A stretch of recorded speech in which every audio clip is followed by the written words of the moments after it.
Hello students, आज हम chapter number 1 में देखेंगे property of matter and their measurement. Last lecture में हमने देखा था मैटर क्या होती है, classification of matter according to physical state, solid, liquid, gas and according to chemical characteristics, element, compound and mixture further classify into two category, homogeneous mixture and heterogeneous mixture। Next topic हमें पढ़ना है properties of matter. तो first of बच्चों, each matter या each substance have unique properties और characteristics. हर एक substance को अपनी खुद की कुछ यूनिक प्रॉपर्टीज होती है। तो यहां पे प्रॉपर्टीज को हम अगर क्लासिफाई करें तो टेक्स्ट बुक में आपको दिया है दो class, physical properties and chemical properties, but हम यहां पे क्वांटिटेटिव प्रॉपर्टीज भी डिस्कस करेंगे। तो मैं यहां पे प्रॉपर्टीज को डिस्ट्रीब्यूट कर रहा हूं 3 टाइप्स में।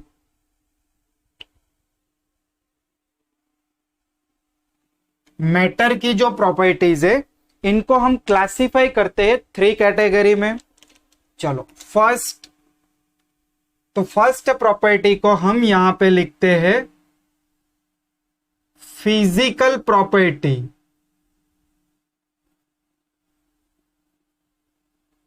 या physical properties. Second property chemical properties and third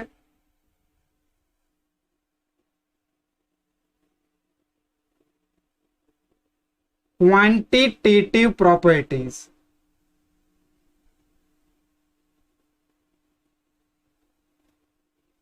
तो स्टूडेंट्स यहां पे प्रॉपर्टीज को हमने डिस्ट्रीब्यूट कर दिया 3 टाइप्स में, physical, chemical and quantitative properties. चलिए सबके बारे में डिटेल में डिस्कस करते हैं। तो physical properties are those properties in which no change of their composition and identity. देखो, फिजिकल प्रॉपर्टी मैटर की वो प्रॉपर्टी है जिसको मेजर करते समय उसकी आइडेंटिटी लूज नहीं होगी, आइडेंटिटी चेंज नहीं होगी, और सेकंड उसका कंपोजिशन भी चेंज नहीं होगा। सो मैं यहां पे लिख सकता हूं कि physical properties are those properties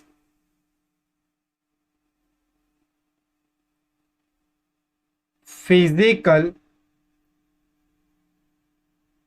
properties are those properties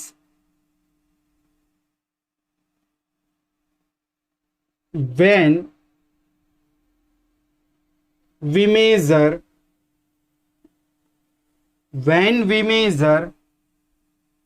no change of identity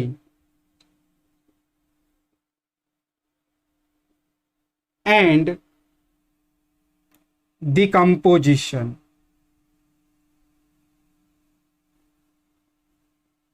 देखो इनका मीनिंग समझते हैं कि फिजिकल प्रॉपर्टीज वो प्रॉपर्टीज होती है जिसको मेजर करते समय जो भी सब्सटेंस है या जो भी मैटर है वो अपनी आइडेंटिटी लूज नहीं करता है, यानी आइडेंटिटी चेंज नहीं होती है, और सेकंड उनका कंपोजिशन चेंज नहीं होगा।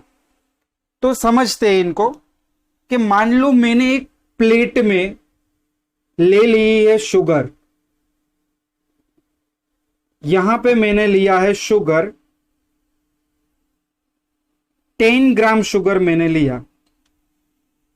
अभी मैं इसको मेजर कर रहा हूं, तो क्या मेजर कर रहा हूं, इनका मैं कलर मेजर कर रहा हूं। तो ऑब्वियसली शुगर का कलर मुझे कैसा मिलेगा, व्हाइट कलर। तो अगर मैं इसका कलर मेजर करूंगा तो 10 ग्राम शुगर है वो चेंज होके 9 ग्राम हो जाएगी या 11 ग्राम बढ़ जाएगी, नो। तो यहां पे हम कह सकते हैं जो भी सब्सटेंस होते हैं या जो भी मैटर होती है वो मैटर का कलर फिजिकल प्रॉपर्टीज होता है, क्योंकि कलर मेजर करने पे उनका कंपोजिशन यानी वन टाइप्स ऑफ अमाउंट, उनका अमाउंट चेंज नहीं होगा। सेकंड, उनकी आइडेंटिटी चेंज नहीं होगी। अगर मैंने इसको मेजर किया 10 ग्राम शुगर लेके 1 घंटे तक उसको मैं मेजर करता रहूं उनका कलर, तो क्या वो शुगर सॉल्ट में कन्वर्ट हो जाएगा? तो आंसर होगा नो। तो यहां पे हम लिख सकते हैं example of physical properties, first example which is colour. चलो क्लियर हुआ। सेकेंड, यही सब्सटेंस मेरे पास है, इनका मैं ऑर्डर ले रहा हूं, ऑर्डर यानी स्मेल। तो क्या मैं इसका स्मेल लेने से इसका अमाउंट डिक्रीज होगा, इंक्रीज होगा? नो। इसकी आइडेंटिटी चेंज हो जाएगी? नो, शुगर का शुगर ही रहेगा। तो यहां पे सेकंड हम लोग लिख सकते हैं इनका ऑर्डर। ऑर्डर कैसा ऑर्डर है? कुछ सब्सटेंस के स्पेसिफिक ऑर्डर्स होते हैं, जैसे जैसे हम आगे पढ़ेंगे कंपाउंड्स वैसे वैसे आपको पता चलेगा। तो दो यहां पे फिजिकल प्रॉपर्टीज मैंने आपको बताया, मैटर की एक colour, second order. Physical properties में क्या होती है? No change of identity and composition of the substance. Substance अपनी आइडेंटिटी और कंपोजिशन में अनचेंज रहेगा, कोई चेंज होगा नहीं। चलो तीसरा एग्जांपल लिखते हैं। तो मेल्टिंग पॉइंट, मेल्टिंग पॉइंट भी यहां पे फिजिकल प्रॉपर्टीज है। अगर कोई सब्सटेंस का आपने मेल्टिंग पॉइंट मेजर कर लिया तो क्या वो सब्सटेंस चेंज हो जाएगा? उसमें जो कंपोजिशन होगा वो चेंज होगा? नहीं होगा। चलो फोर्थ, ऐसे ही हम लोग यहां पे लिख सकते हैं बॉइलिंग पॉइंट। फिर फिफ्थ डेंसिटी एक्सेट्रा। तो बस यहां पे फिजिकल प्रॉपर्टीज कंप्लीट हुआ। फिर से एक बार, फिजिकल प्रॉपर्टीज में सब्सटेंस अपना कंपोजिशन चेंज नहीं करेगा, अपनी आइडेंटिटी चेंज नहीं करेगी, एज इट इज रहेगा। उनमें कुछ एग्जांपल्स, तो एग्जांपल्स में colour, order, melting point, boiling point, density. चलो सेकंड हम बात करेंगे यहां पे केमिकल प्रॉपर्टीज में। तो बच्चों केमिकल प्रॉपर्टीज क्या होती है? तो कोई भी मैंने कंपाउंड लिया और उनमें मैंने कोई केमिकली चेंज किया, तो वो जो मेजरमेंट होता है उन्हें हम क्या कहते हैं? Chemical properties. The measurement of change in chemical reaction which is known as chemical properties. Chemical reactions अगर हमें दिखाई देती है कोई मेजरमेंट में तो उसे हम क्या कहते हैं? Chemical properties. और बहुत सारी केमिकल प्रॉपर्टीज हम आगे पढ़ने वाले हैं। तो यहां पे हम लोग लिख सकते हैं ड्यूरिंग मेजरमेंट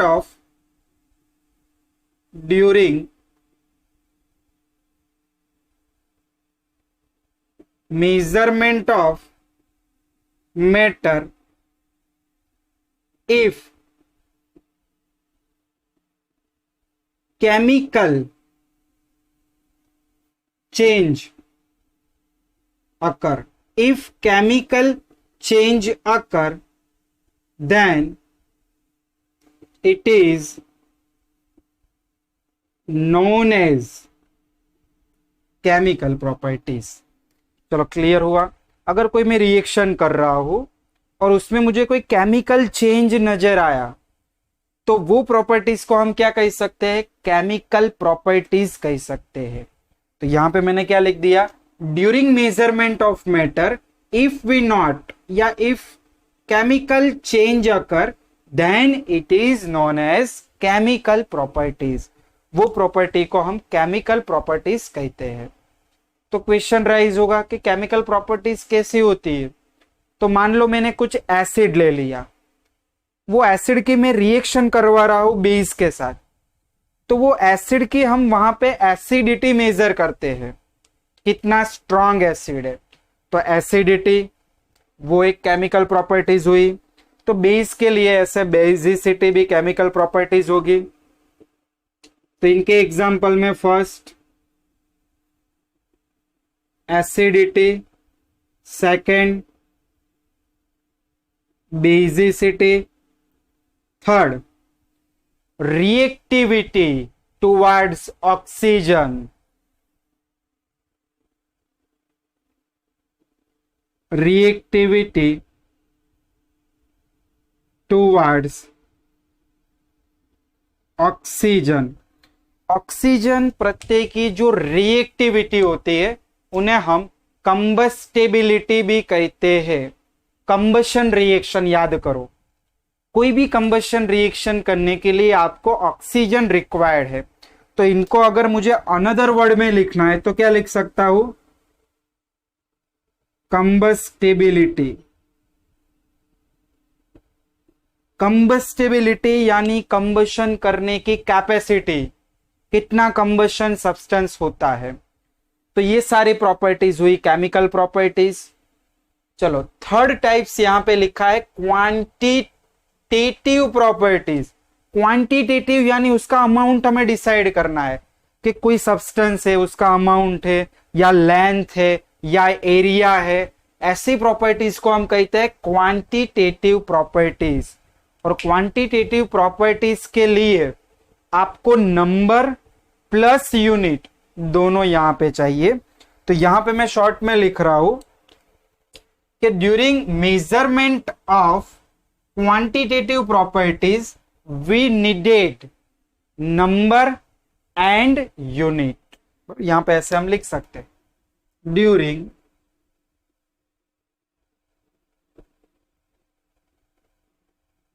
measurement of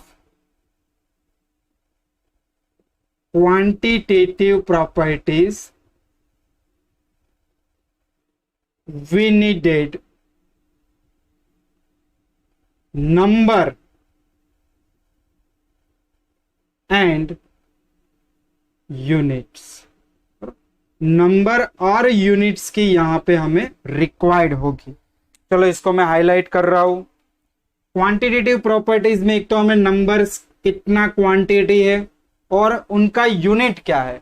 चलो इसको हम एग्जांपल के थ्रू समझते हैं कि मान लो आप शाक मार्केट में चले गए और वहां से आपने कुछ सब्जी परचेस की, तो हम क्या कहेंगे कि मुझे एक दे दो।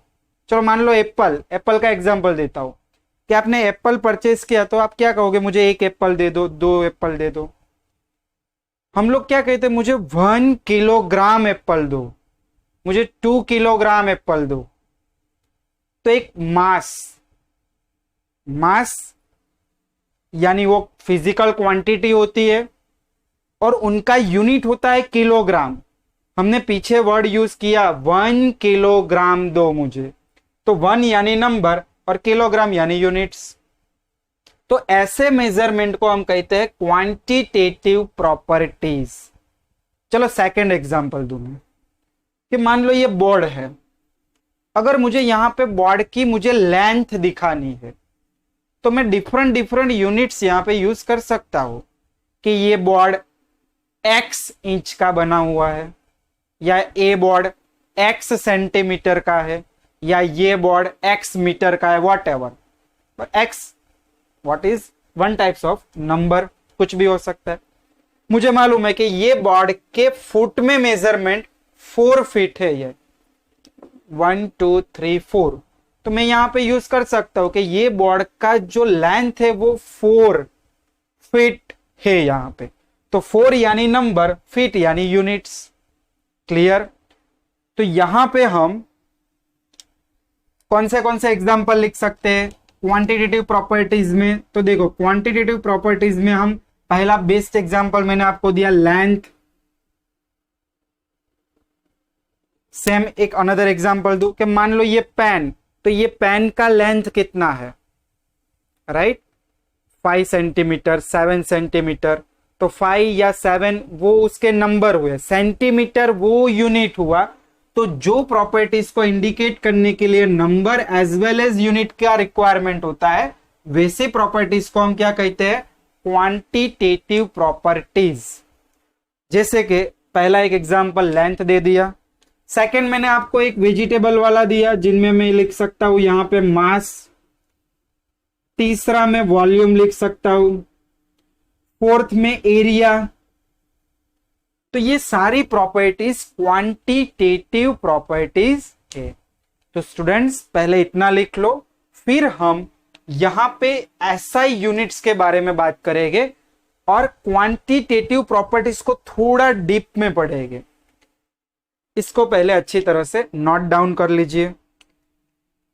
अभी थोड़ा बहुत जो आपने फिजिक्स में पढ़ा है वही यहां पे आने वाला है, एसआई यूनिट, और कुछ प्रीफिक्स यूज करेंगे यहां पे। चलो इसको अभी इरेज कर दो।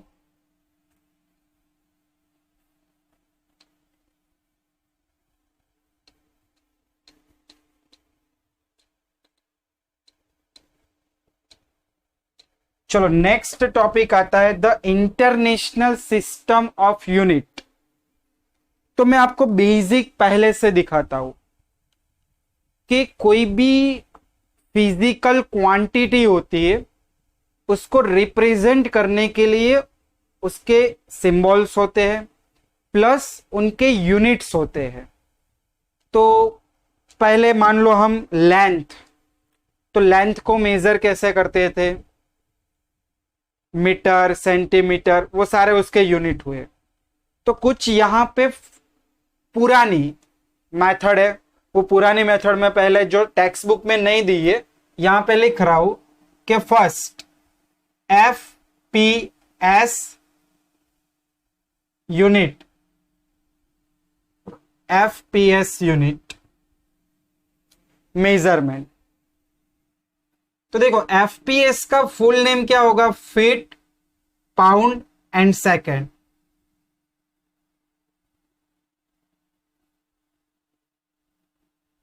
सेकेंड देखो FPS foot, pound and second. Foot वो किसका यूनिट हुआ, तो आप समझ सकते हो कि लेंथ का हुआ ये। पाउंड वो किसका हुआ, तो मास, वेट, मास का। और सेकेंड वो किसका हुआ, टाइम का। तो यहां पे हम लोग देख सकते हैं कि फिजिकल क्वांटिटी लेंथ जिनका फुट यूनिट है, मास जिनका पाउंड है, टाइम जिनका सेकेंड है। ये बहुत पुरानी मेथड है, फुट, पाउंड, सेकेंड। फिर जैसे जैसे जैसे जैसे सेंचुरी चेंज होती गई तो सेकेंड एक मेजरमेंट की प्रोसेस आई जो है CGS मेजरमेंट। देखो CGS मेजरमेंट का फुल नेम क्या है, तो C यानी होता है सेंटीमीटर, सेंटीमीटर। G यानी होता है ग्राम, एंड S यानी फिर से होता है सेकेंड। तो देखो यही चीज है, फिजिकल क्वांटिटी लेंथ जिनका यूनिट सेंटीमीटर, मास तो ग्राम, टाइम तो सेकेंड। तो ये इसके बाद फर्स्ट FPS आया, फिर CGS आया, सेंटीमीटर, ग्राम, सेकेंड। इनके बाद आया MKS,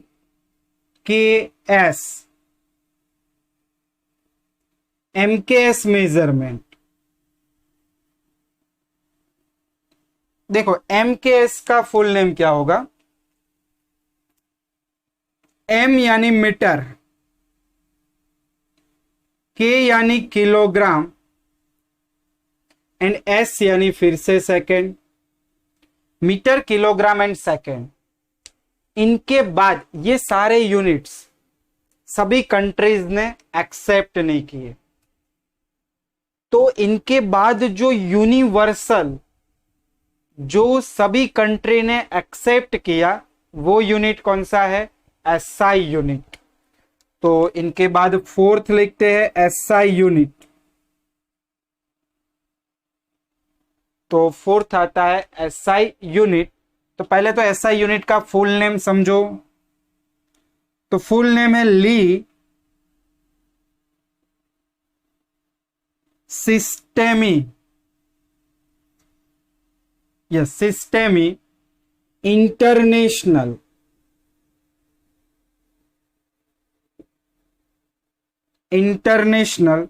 डी यूनिट। देखो यूनिट ई ये है फ्रेंच लैंग्वेज, तो थोड़ी ये स्पेलिंग देखना। अपने में यूनिट्स ऐसे लिखते हैं यूनिट्स, बट यहां पे पीछे ई भी आता है। अपने में सिस्टम ऐसे लिखते हैं सिस्टम, यहां पे सिस्टम ऐसा आएगा। तो ये है full name of SI unit, S I units, right.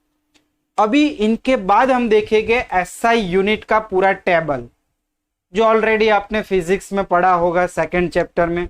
वही 7 फिजिकल क्वांटिटीज है और उनके यूनिट्स है। तो यहां पे हम दिखाते हैं फिजिकल क्वांटिटी,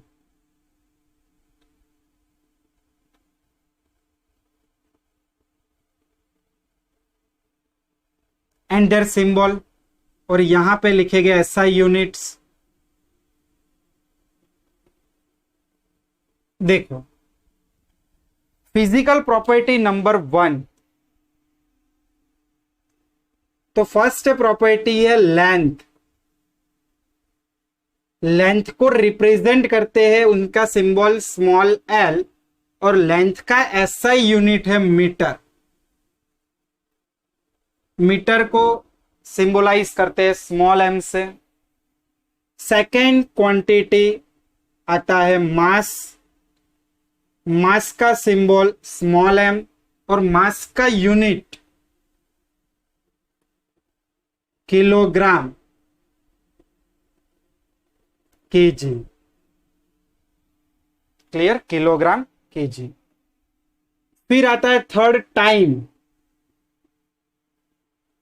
टाइम का सिंबल स्मॉल टी और टाइम का ऐसा यूनिट रहता है सेकंड। देखो सभी में ये सेकंड ही है टाइम, सभी जो मेजरमेंट सिस्टम थी उसमें टाइम ऑलवेज सेकंड में ही था, सेकंड।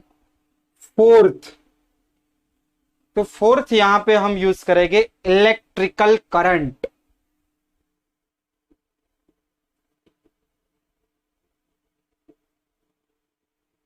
इलेक्ट्रिकल करंट को इंडिकेट करते हैं आई से, और उनका जो यूनिट है वो है एम्पियर, जिनको ए से इंडिकेट करते हैं, सेकंड को यहां एस से इंडिकेट करते हैं। ये सारे यूनिट के सिंबल है। चलो फिफ्थ नंबर आएगा amount of the substance. Amount of substance, इनको लिखते हैं स्मॉल एन से, और इनका ऐसा यूनिट है मोल, और इसको हम मोल ही लिखते हैं, मोल से इंडिकेट करते हैं। फिर एक आता है टेम्परेचर। इसको हम थर्मोडायनेमिक टेम्परेचर भी कह सकते हैं और नॉर्मली टेम्परेचर भी लिख सकते हैं। Temperature capital T. देखो ये दोनों में खास समझ लेना, टाइम का स्मॉल टी यानी टाइम, कैपिटल टी यानी टेम्परेचर। टेम्परेचर के यूनिट्स वैसे हम देखें तो डिग्री सेल्सियस भी है, डिग्री फ़ारेनहीट भी है और केल्विन भी है। बट एसआई यूनिट बोले आपको तो एसआई यूनिट क्या होता है? केल्विन।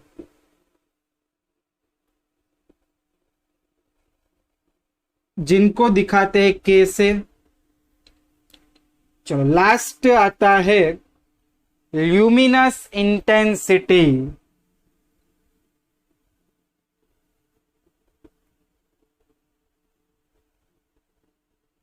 ल्यूमिनस इंटेंसिटी को IV से इंडिकेट करते हैं और इनका जो सिंबल है वो काफी बार एमसीक्यूज में पूछते हैं इनका यूनिट। इनका यूनिट है कैंडेला, जिसको CD से लिखते हैं। तो स्टूडेंट्स ये जो टेबल है वो must be remember for MCQ। MCQ के लिए ये 7 फिजिकल क्वांटिटीज और उनके यूनिट्स, फिर से एक बार, length metre, mass kilogram, time second, electrical current ampere, amount of the substance mole, temperature kelvin, luminous intensity candela. तो ये थे इनके यूनिट्स और फिजिकल क्वांटिटी। इनके बाद नीचे आपको ये सभी SI यूनिट की डेफिनेशन दी है, बट हमें डेफिनेशन कोई रिक्वायरमेंट नहीं है, तो वो ओनली आपके इंफॉर्मेशन के लिए है, उसको आपको एक बार पढ़ लेना है।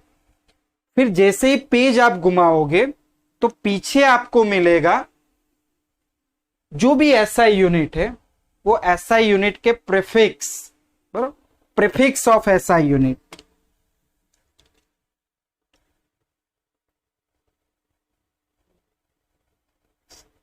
Prefix of SI unit.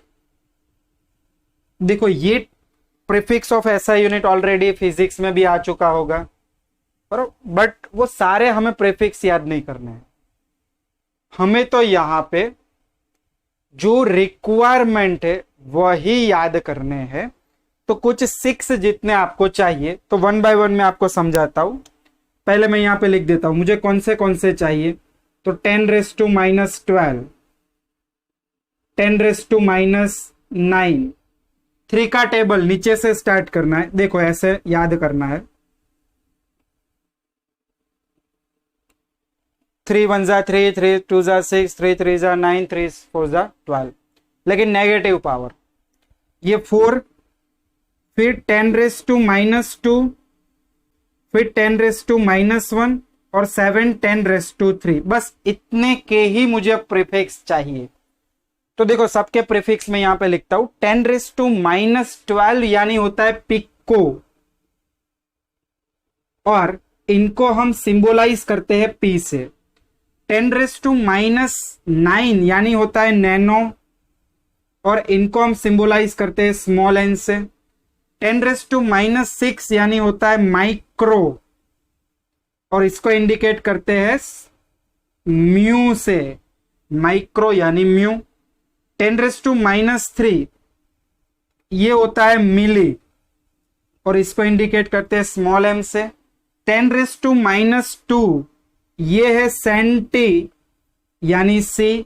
10⁻1 ये है डेसी यानी स्मॉल d, और 10⁻3 +3 किलो यानी K। तो बस इतने आपको प्रीफिक्स याद करने हैं SI यूनिट के। अभी मैं इनका एप्लीकेशन आपको दिखाता हूं, ये कैसे यूज करते हैं। तो पहले फिर से 10⁻12 यानी पिको, 10⁻9 यानी नैनो, 10⁻6 यानी माइक्रो, 10⁻3 यानी मिली, 10⁻2 यानी सेंटी, 10⁻1 यानी डेसी, और 10⁻3 यानी किलो। अभी आपको एक छोटा सा MCQ मैं यहां पे आपको देता हूं कि आपको ऐसा दिया। देखो फर्स्ट एग्जांपल यहां पे मैं लिखता हूं